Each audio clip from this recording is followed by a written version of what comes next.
Hello student, the study मंच के YouTube channel में आपका स्वागत है।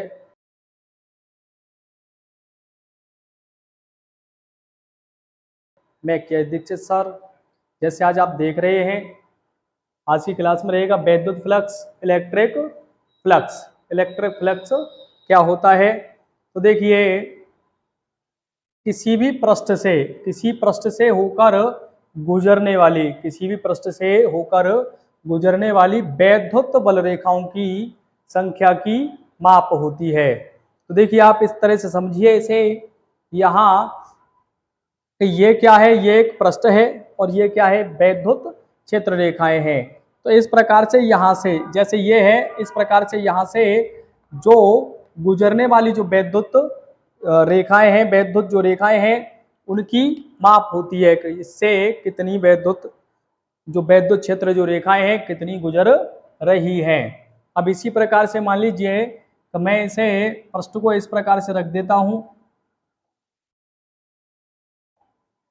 पृष्ठ को इस प्रकार से रख देता हूं यहां, इस प्रकार से।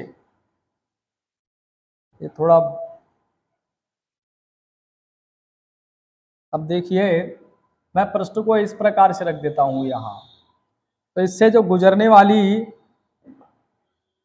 यहां से होकर गुजरने वाली जो वैद्युत क्षेत्र रेखाएं हैं वो इस प्रकार से गुजर जाएंगी यहां से। तो इससे क्या होगा, इससे अब ये जो है, इसे हम इस प्रकार से रख लेते हैं। जैसे ये अभी इस प्रकार से था, अब इसे इस प्रकार से रख लेते हैं।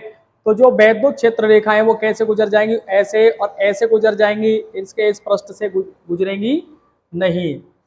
तो अभी इसी को मैं इस प्रकार से कर देता हूं। इसे जैसे अभी ये इस प्रकार से लिया था, अब मैंने फिर इसे इस प्रकार से कर दिया। अब यहाँ थोड़ा इस प्रकार से कर देते हैं। जैसे यहाँ ये पृष्ठ है और पृष्ठ से जो गुजरने वाली जो रेखाएं हैं वो किस प्रकार से गुजरेंगी, वैद्युत क्षेत्र रेखाएं इस प्रकार से गुजरेंगी।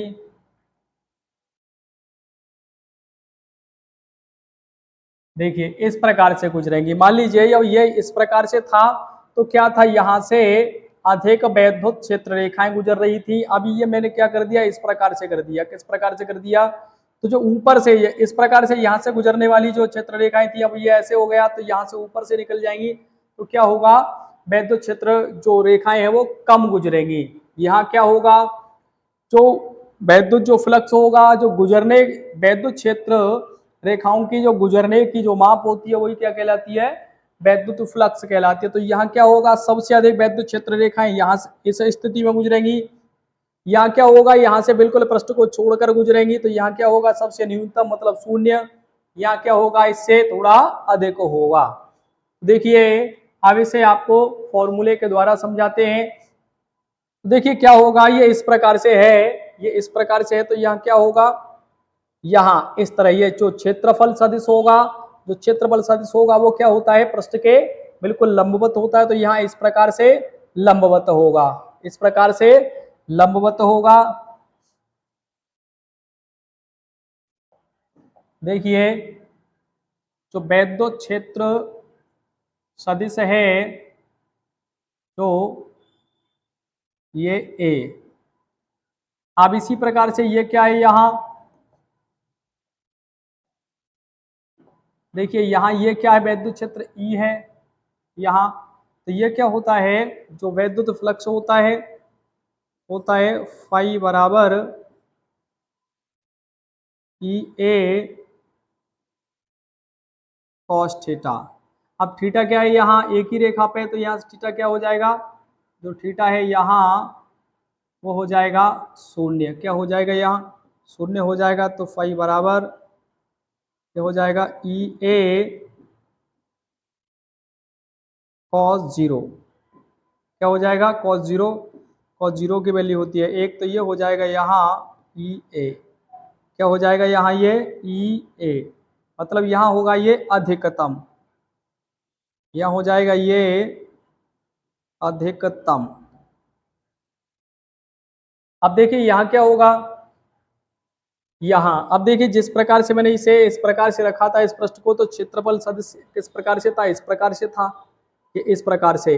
अब मैंने इसे क्या कर दिया, इस प्रकार से कर दिया, तो क्षेत्रफल सदिश क्या हो जाएगा, ऊपर हो जाएगा लंबवत, इस प्रकार से, इस प्रकार से हो जाएगा।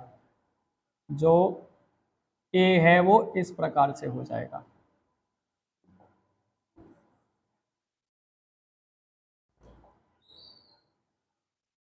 इस प्रकार से हो जाएगा यहाँ ये।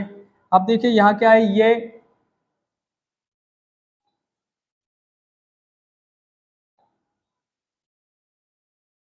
देखिए यहाँ से क्या होगा, ये वैद्युत क्षेत्र रेखाएं होंगी।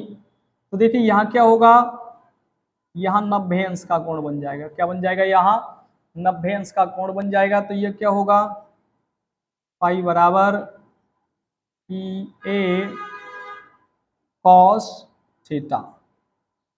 समझ में आया होगा यहाँ तक। अब देखिए क्या होगा, पाई बराबर ई ए, अब यहाँ 90 है तो ये हो जाएगा कॉस 90 डिग्री। कॉस 90 होता है, कॉस 90 की वैल्यू होती है 0। देखिए ये क्या हो जाएगा, 0 हो जाएगा। क्या हो जाएगा, इस स्थिति में 0 हो जाएगा। अब देखिए यहाँ क्या होगा, जिस प्रकार से मैंने इसे ये इस प्रकार से लिया था, तो यहाँ जो क्षेत्रफल सदिश था वो इस प्रकार से था। अब मैंने इसे क्या कर दिया, इस प्रकार से कर दिया। किस प्रकार से कर दिया, इस प्रकार से, मतलब ये इस प्रकार से रखा हुआ है, तो क्षेत्रफल सदिश कहाँ आएगा, इस प्रकार से आएगा। किस प्रकार से आएगा, इस प्रकार से आएगा। तो जो क्षेत्रफल सदिश है वो इस प्रकार से आ जाएगा। और जो वैद्युत वैद्युत जो रेखाएं हैं, वो वैद्युत जो क्षेत्र है वो इस प्रकार से होगा। तो यहाँ क्या हो जाएगा, थीटा कोण बनेगा। क्या बनेगा, यहाँ थीटा कोण बनेगा। देखिए ये क्या हो जाएगा, फाई बराबर ई ए कॉस थीटा।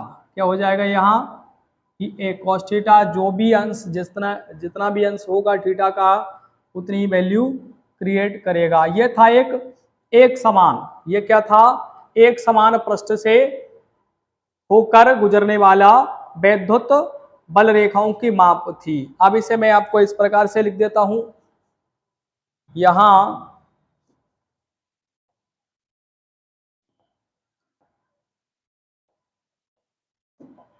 देखिए वैद्युत फ्लक्स क्या होगा,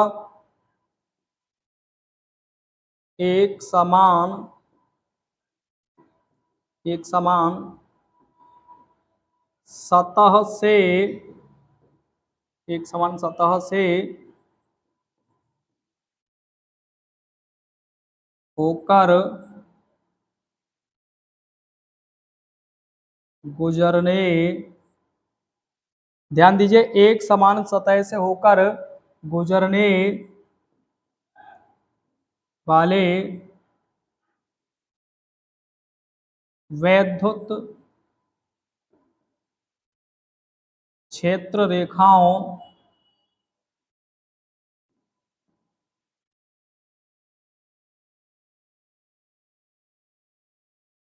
वैद्युत क्षेत्र रेखाओं की माप है। जो वैद्युत जो फ्लक्स है वो क्या है, एक समान सतह से होकर गुजरने वाले वैद्युत क्षेत्र रेखाओं की माप है। जैसे ये एक सतह है, इससे कितना वैद्युत क्षेत्र रेखाएं गुजर रही है, तो इसकी माप के लिए जो राशि राशि दी गई वो क्या है, वैद्युत फ्लक्स है।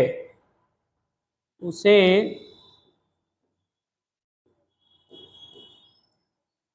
वैद्युत फ्लक्स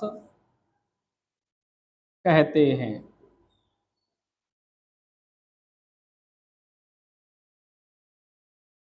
अब देखिए यहां से, अब ये तो क्या थी, हमारे पास में एक समान सतह थी। ये कैसी थी, एक समान सतह थी। अब मान लीजिए हमें अनियमित सतह पे आ जाए, इस पर अनियमित सतह, आप स्क्रीनशॉट ले सकते हैं। अब देखिए यहाँ क्या, यदि यहाँ क्या ले लिया जाए, यहाँ ये कोई अनियमित सतह है। क्या है यहाँ कोई ये अनियमित सतह है। तो इससे होकर गुजरने वाले जो वैद्युत क्षेत्र रेखाओं की माप मतलब वैद्युत फ्लक्स या अनियमित सतह का पता करना है तो किससे करेंगे। देखिए यहाँ क्या करेंगे, एक छोटा सा क्षेत्रफल सदिश मान लेंगे, जैसे ये मान लिया यहाँ। अब देखिए क्या होगा, अब ये इस प्रकार से है तो इसका जो क्षेत्रफल सदिश होगा वो इस प्रकार से होगा, और वैद्युत क्षेत्र जो होगा, तो वैद्युत क्षेत्र जो रेखाएं हैं वो इस प्रकार से होंगी। तो यहाँ क्या होगा, एक कोण कोण बन जाएगा यहाँ।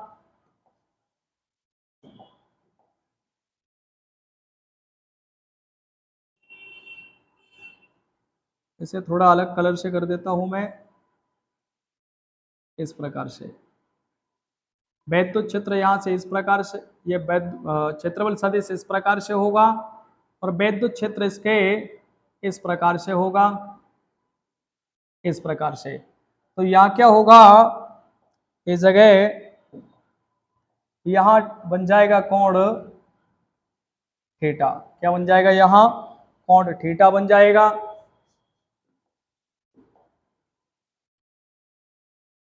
तब देखिए अब क्या है, ये एक एक छोटा सा भाग लिया गया है इसका। तो यहाँ छोटे से भाग के लिए हम क्या करेंगे, यहाँ तो ये अल्प फ्लक्स होगा यहाँ डी फाई बराबर, अब ये हो जाएगा यहाँ E D A cos theta. क्या हो जाएगा, डी फाई बराबर E D A cos theta हो जाएगा।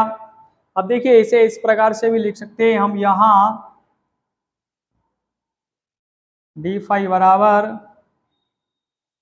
E dot D A vector, इस प्रकार से भी लिख सकते हैं।